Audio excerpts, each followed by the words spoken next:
What's up guys, it's Mike with Shallow Reefing. Come back at you with another video, and today I got flatworms. So as you remember, I had a 10-gallon aquarium here and I shut it down because I wanted to consolidate all the corals and move it to the 20-gallon tank. Now over here with the 20-gallon tank, this is now my coral quarantine tank. Sorry about the mess. And you guys know I have a baby, so you know, it happens. All right, so the 20-gallon tank now has flatworms. So I have some flatworms in the 20-gallon tank now. I knew I had some flatworms in the 10-gallon tank because I did hold some coral for a guy and I dipped it and I still got flatworms. It's like, what the heck? So when I was shutting down the, 10-gallon tank, I wasn't really worried about them because I was like, I'm gonna double dip in Coral MD and the Coral RX, no big deal. They won't be showing up in here. I was totally wrong. I should have put Flatworm Exit in the 10-gallon before I even dipped and done any of this stuff, because now I got in the 20-gallon. But that is why you have a coral quarantine tank, so that you don't have these problems in your main display. All right, let's see, right over my finger, you can see it right there, that little dot on the glass. That is a flatworm, of course, because why would coral dip ever stop a flatworm? Who knows? So previously I had this flatworm solution. I bought it from like my LFS a long time ago. I just had it. So what I did was, well, before making the video, I put 4 times the dose in this because I knew that it didn't really hold like a candle to Flatworm Exit. So I put 4 times the dose in it, and as you can see, I still got flatworms. So I decided to use Flatworm Exit. Bought it at my local fish store because, I was there picking up some fish that I'm in quarantine right now, and they had it. I think I got like a sale on Black Friday, like 10% off. But I will be dosing this to the tank and hopefully killing all the flatworms. So the directions of this, pretty simple. Siphon out as many flatworms as possible. Keep fresh carbon in the back. I have some carbon in the hang on the back filter. Turn off the UV and remove activated carbon and keep the skimmer turned on. So I need to take out the carbon in the back because it could react with this, and then I will get started. So apparently moving that carbon out there, there must have been a lot of stuff trapped in that hang on the back filter because, oh my God, there is a bunch of stuff floating in this water column now. Oh, great. Yeah, so I'm definitely not gonna siphon this out till the very end after I do the treatment because there's no point. I'm gonna do a water change anyway. So let's get started on the Flatworm Exit. So it says 4 drops for every 5 gallons. So that means I got 20 drops because I got 20 gallons. 5 times 4. No, wait. Did the math wrong. 16 drops. I'm gonna do 20 anyway because these things are crazy and they have definitely withstood the other solution. So maybe if I like double dose it, it'll be fine. So we're gonna add it to a high flow area and it should work within 30 minutes. So hopefully after 45 minutes, we'll have some of them floating around and stuff. As soon as flatworms start to float, I need to put in the activated carbon, make sure nothing gets too toxic in the water. Also, need to give it some time, and then I should be able to do a water change after, how long does it say? 6 hours. So after about 6 hours, I'll do a water change, and then hopefully everything's good. If not, I will come back and treat it within 24 hours. Let's get started.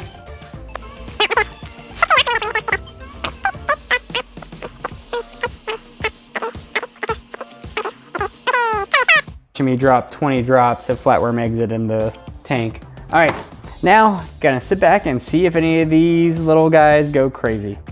It's called multitasking, watching a baby and waiting for this tank to get done. So I did 50% more dose, so I did 8 more drops after 45 minutes, and there's still a couple in there.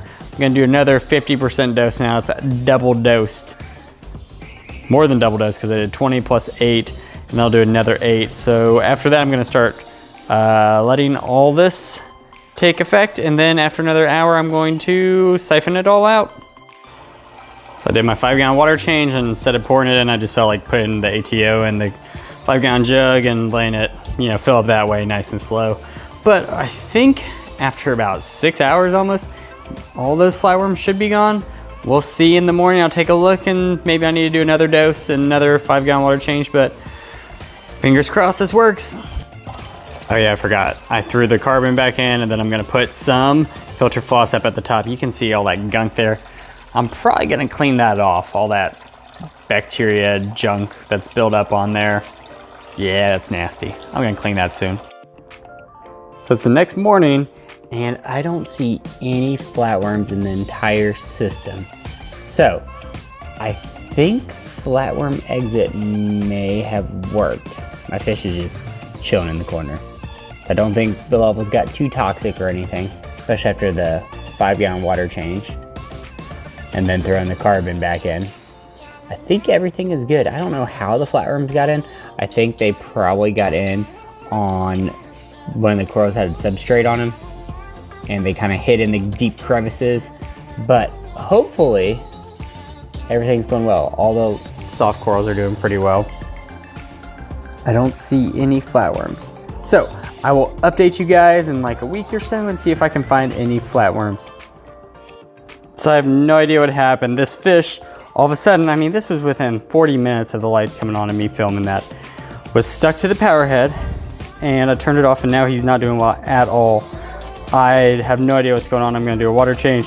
Hopefully things get better. Okay, so put it in the salt water using the ATO. Fish is up. It used to be kind of just chilling here. Cleaned out this and put in new carbon. I think because the carbon was a week old that it was kind of depleted. So the carbon I had in there didn't do what it was supposed to. My plan is to change out this water, start the filter and hopefully kick it on and everything will be a-okay, I hope. But if not, we might be in trouble. So yeah, I'm definitely not gonna turn the power head on. This is too powerful and that fish will get sucked up onto it. So let's see if it was probably just like an ammonia spike from all the flatworms, but there were not that many flatworms in here. I mean, and I did a 25% water change. I guess it was just too toxic in my, I mean, literally my filtration is that marine pure sphere and they hang on the back filter with carbon in it and some filter floss. So not the best filtration and definitely no skimmer in here to add more oxygen to the water. Hopefully with all the surface agitation going on might increase the oxygen levels and the fish might feel better. We will see. So when in doubt, put more oxygen in the water. He's not doing too hot. As you can see, he's looking really thin. I'm guessing it stressed him out all of last night because the carbon was probably quickly depleted and I probably should have put a whole bag of new carbon in. So bad on me for not putting a whole bag of new carbon in. So I'm trying to do the best I can right now to make sure that everything's okay. I got low flow in the tank. Granted, I know the corals, you know, they'll be okay with low flow for a little bit, especially if I keep, you know, oxygenating the water and everything. But it's all about saving this fish right now. All right, so I'm noticing heavy breathing and its belly is kind of large. I don't know if you can see it, but quickly I'm going to do a freshwater dip with some extra oxygen and hopefully this works. I don't know. So I'm not really sure this is doing anything. I did notice that his belly is definitely swollen and his face and forehead are sunken. Oops, you can't see that. Yeah, his belly's kind of swollen and his forehead is kind of sunken. I know I'm feeding this fish, but I don't know. I think he's a goner. I really wish I would have put more carbon in. I really wish I would have put a fresh batch of carbon in instead of relying on the one that was a couple days old. Friggin' one mistake and you kill a fish because you didn't follow the directions to the T. Well guys, please don't do what I did and not put in enough carbon, put in more than enough carbon. I really didn't think there was that many flatworms in there, but apparently there were more flatworms in there than I thought. Even though they've only been in this tank for like a week or two. They must have procreated and done all that craziness. Sucks. So you can see the belly's huge, but the head is not. And the fish's mouth is kind of always open. All right, it's been an hour and you can see that belly. Come on, zoom in. That belly is not good. I'm not sure what that is. Maybe? There's no way. I mean, the belly looks fat, but the head looks very thin and narrow. I might need a fish expert to chime in on this. I don't know what it could be. Obviously, the logical explanation would be that the level got too toxic in here from the amount of flatworms that I killed, but there weren't that many. I mean, I've used Flatworm Exit before on my 28-gallon BioCube. No problem. I mean, I also ran more carbon, and I did a 50% water change today. Well, 25 and then 25. And back then I only did a 25%. I mean, I don't know what it could be. I don't think any of these corals had any like diseases or parasites on them because they were in a 10-gallon tank for weeks. I mean, almost 2 months without a fish in it. So any type of ick or parasite wouldn't have been in it. I don't know. Let's give it some time, but I think this fish is about done for, and it's sad because it was a good fish. I got him from Clarksville Reefing Reptile. He was a B grade, as they called it, a B grade tang, bristletooth tang. Got him for 10 bucks, and he was really thin and emaciated, and I kind of took care of him and, you know, grew him to this size. Man, this feels bad.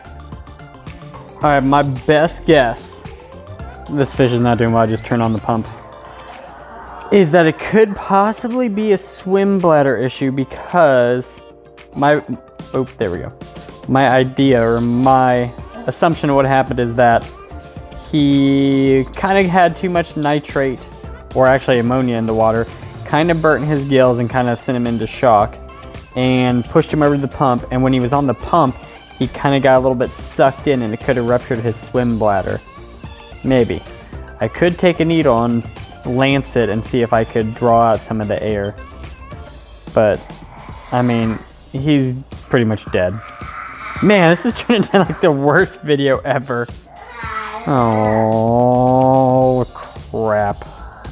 So I thought it was maybe a swim bladder thing, so I tried to, that little bulge right there, I thought there was air in it. Tried to pop that. Yeah, that didn't do anything. That made it actually worse. This is so sad. All right, so I legitimately have been trying to save this fish for like 2 or 3 years. It was like a B grade bristletooth tang. So I've like been kind of like nursing it forever. It was never like the strongest fish, but man, I did not expect it to just tank like that. We're gonna have to have a fish funeral because, yeah, he's done. Rest in peace, B grade bristletooth tang.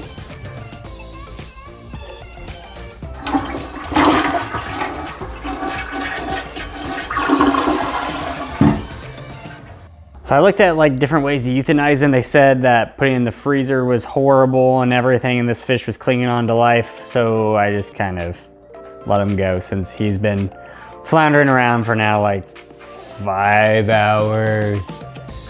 Oh, this poor guy. All right, so this is gonna probably be a video on how not to use Flatworm Exit and not like neglect putting in enough carbon. So guys, my biggest mistake, not putting in fresh carbon right away. I put in carbon that had been in there for like 6 days, thinking that there was still some life in the carbon. Nope, turned out definitely not the case. Also, did a 25% water change, then I did another 25% water change. I probably should have done the water change a little bit sooner. Probably done a 25% water change after like an hour and not after 6 hours. And then I probably should have done at the 6 hour mark another 25% water change. So I should have done 2 25% water changes and probably done better with the carbon. Or probably not done it in a frag tank that doesn't have a lot of aeration. So I probably could have aerated it a little bit better before knowing that the fish was in trouble. So those are just some of my mistakes. I followed the directions, kind of. Should have done it a little bit more strict to the directions, but I've done this before and I didn't have any problem. Not sure what the problem was this time. Probably the fish was a little bit stressed. Probably, you know, the biological filtration in here wasn't the greatest. Probably the carbon, probably a little bit of everything, honestly. So this was a horrible video, but I gotta show you my successes as well as my failures, because this time there were quite a few failures. So I gotta turn on the flow and get these corals back and up and running. So guys, if you like what you see here, which I don't know why you'd like this video, it sucks. I've had quite a few bad videos coming out, man. This has been horrible.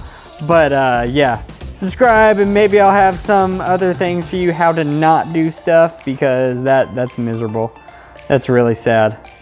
All right guys, I'll catch you later after I'm all depressed. Bye.